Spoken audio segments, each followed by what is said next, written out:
Vantos lapas pirčių rezidencija prie Margio ežero Trakuose sėkmingai veikia jau beveik 1 metus, o profesionalūs pirtininkai čia išpirtino ne 100 žmonių. Dėka mūsų TV laidos ir visos pirties pasaulio bendruomenės, pirties populiarumas nuolat auga ir visi norintys pasipirtinti į mūsų pirtį oras tiesiog netelpa. Todėl kartu su partneriais nusprendėme plėstis ir greitai atidarysim dar 2 pirtis.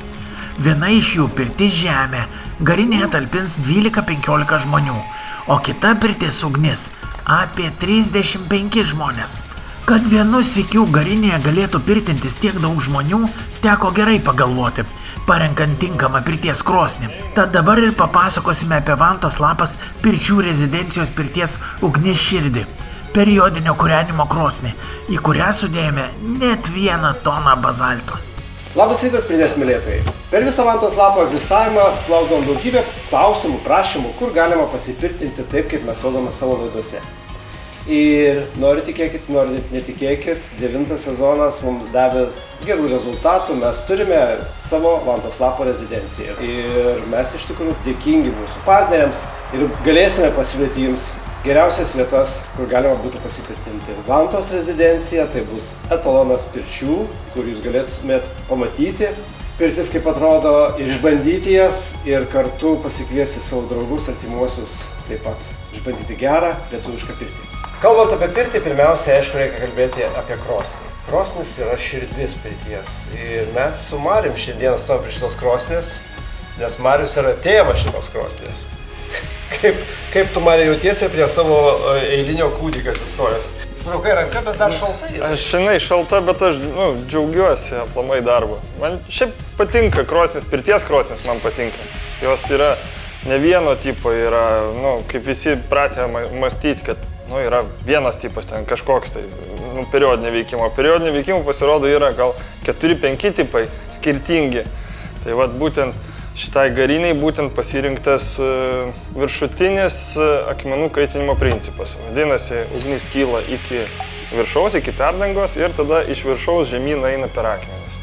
Taip gaunasi, kad neperkaitinami apatiniai akmenys, bet greičiau įkaista ir viršutiniai, kurie reikalingi garoj paduoti. Toks akmenų kaitinimo principas pasirinktas dėl to, kad didžiausia įtampa gauna viršutiniai akmenys. Ir juos pakeisti yra pakankamai paprasta. Atsidarom dureles ir juos tiesiog išėmė ir įdedi naujus. O apatinės užkrovos keisti nebereikia taip dažnai, kadangi jie gauna tik tai kaitrą, o vandens negauna. Šitie viršutiniai jie pastoviai gauna ir ugnį, ir vandenį. O apatiniai gauna tik tai tą ugnį, kaitros, o jie išlieka ilgiau. Todėl pats pakeitimas yra, sakykime, viršutinių akmenų reikia bent jau kartą į pusmetį, kartą į metus pasižiūrėti, patikrinti, o apatinius galima ir rečiau. Mariau, galim daug kalbėti apie krosnis, bet kol jinai šalta ir ne taip kalbasi gerai, tai gal užkuriam? Bandom. Ir tai bus pirmasis kūrimas šitos krosnės? Taip, būtent. Jaudinsies? Labai. Gerai, einam kur.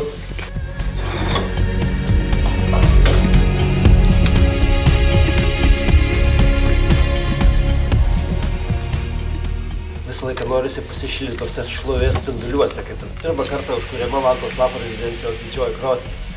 Bet klausimas, Mariau, būtų tau logiškai mąstant reikėtų padeginėti nuo pačios malkas, o tu padegini nuo viršaus.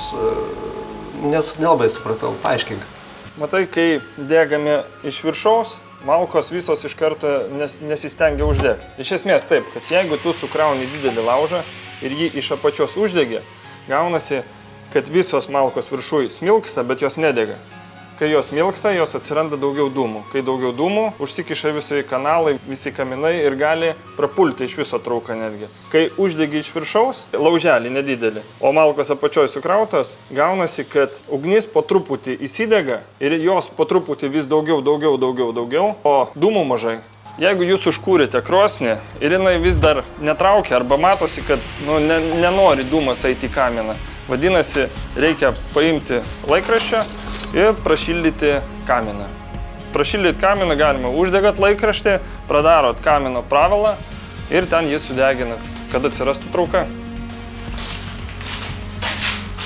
Mariau, rasoja iš vidaus, tai čia drėgmė, dar krosnis drėgmė? Iš esmės, taip, yra šiek tiek ir drėgmės pačioj krosnį, jinai prisriubia į save, bet ir temperatūrų skirtumas labai didelis. Gaunasi, mes užkuriam ten laužą, jisai išskiria didelę temperatūrą, o šamotas ir visa užkrova yra pakankamai vėsi. Ir kaip ir rasa atsiranda, tai vadinam kondensatų čionais. Jisai paskiau, kai išyla, viskas išdžiūsta, tai jisai toks laikinas dalykas. Visą laiką įdomu yra kalbėti apie parametrus, apie krosnės dydį, kiek panaudota plytų, kiek visokiausių akmenų ir panašiai, nes krosnės iš tikrųjų labai didelė. Tai mums labai įdomu sužinoti, kiek visokių medžiagų buvo panaudota šios krosnės statyboje. Šiam statiniui buvo panaudota apie 2200 plytų, tiek šamotinių, tiek išorinių, kur mes matom. Ir bendras svoris apie 11 tonų. Plius yra akmenų užkrova kiekvienoj pakuroj maždaug po 500 kg. Visiems parodysim, kad krosnis yra dviguba. Tiesiog dvi krosnis, ne? Taip, taip. Nes matosi siūlė, viena krosnis, antra krosnis. Dar šitą neužkūrėm. Dvi dvynės. Taip, čia buvo pasirinktas iš tikrųjų variantas dviejų krosnių, dėl to, kad jeigu vieną statyti, tai gaunasi baisiniai didelė pakura ir sudėtingiau kūrenti, didesnės malkos sunkiau aptarnauti, o dvi mažesnės yra vis tiek lengviau aptarnauti negu viena didelė. Plus galima garinę naudotis nuolat. Vadinasi, jeigu šita krosnis išsikvepia, galima ją dakūrenti ir naudoti šitą krosnį. Šitą išsikvepia, jau tą išsikūrena, vėl tą naudoti ir galima be perstojo, pirtintis be perstojo, kiaurą parą. Dviguba krosnis visą laiką yra geriau negu viena krosnis. Tai yra, čia posakis labai geras ir senas. Tai jeigu visą laiką būna pirties metu, kada daug žmonių ypatingai, vieną baigiam užpilt, bet tu visą laiką būni ramus, nes yra antra, kuri turi tiek pat potencialą, tiek pat garo joje bus.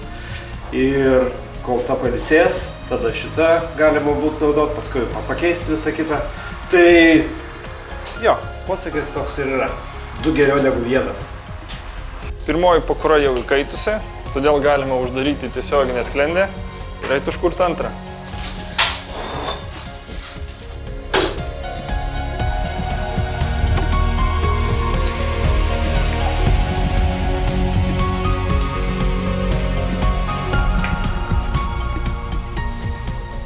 Mariau, tokią krosnį pastatyti, kiek reikia žmonių? Mes nuolat dirbam dviese. Vienas niekada nedirba, labai sunku vienam viską daryti, pasitart nėra su kuo. Tai mes dirbam su Luku, Lukas Rimeika, mes su juo jau, 5 metai turbūt dirbam, tai daugiau praleidžiam laiko kartu negu su šeimom, bet šitam objektui dar atsivežiau ir sūnų padėti, plytas panešioto, bet dirbam dviese nuolatos. Kiek laiko statėm? Iš tikro, pagal dienas tai statėm 2 savaitės, 10 darbo dienų. Bet jeigu išdalinti į normalų tą valandinį laiką, tai jisai gerokai išsitemptų, kadangi mes dirbam ne po 8 valandas, o jau stengiamės padaryti kuo greičiau atvažiuoji, greitai padarai, išvažiuoji, visi laimingi, niekas nieko nesikabinėja, visi patenkinti ir gali apdailininkai ateiti. O jeigu mes užtruksim mėnesį, tai gaunasi, kad apdailininkai nieko negali daryti. Ir viskas sustoja, tai va dėl mūsų. Tai va norisi, kad visi būtų patenkinti, visi laimingi. Man smalsu sužinoti, kai krosnį pastatai, kiek laiko jinai turi stovėti, džiūti, nes negali iš karto kurti, eiti į pirtį tiesiog. Kažkoks laikotarpis būna džiūsta, po to pirmas prakūrimas, po to jau galėjau normaliai kurti. Tai va to laiko skalė visi kokia yra. Jo, tai džiūvimas vis tiek mažiausiai 2 savaitės turi džiūti. Jeigu nėra papildomų kažkokių tai šilumos šaltinių, kad jinai, tarkim, vėjelį statai į pakurą, kad pakurą pačią pradžiovintų, tai mažiausiai 2 savaitės ir čia su sąlyga, jeigu lauke nešalta, jeigu vasara. Jeigu žiema, žinoma, viskas išsitempia, visi tie laikai ir tada galima jau prakurti po 2 savaičių kažkur tais. Bet iš karto galima kurti stipriai, ar tiesiog reikia irgi palaipsniui daryti? Šiaip jau pirties krosnį patartina iš viso, jeigu tu nori, sakykime, šiandien pirtį turėti, tai geriau iš vakaro kokią pakurą sudeginti, tam, kad atsirastų šilumos ta inercija, kad šiek tiek prašiltų, nebus tada pačiai krosnį tokio šiluminio šoko, to staigaus. ir bus lengviau tiesiog iškūrenti. Taip, taip.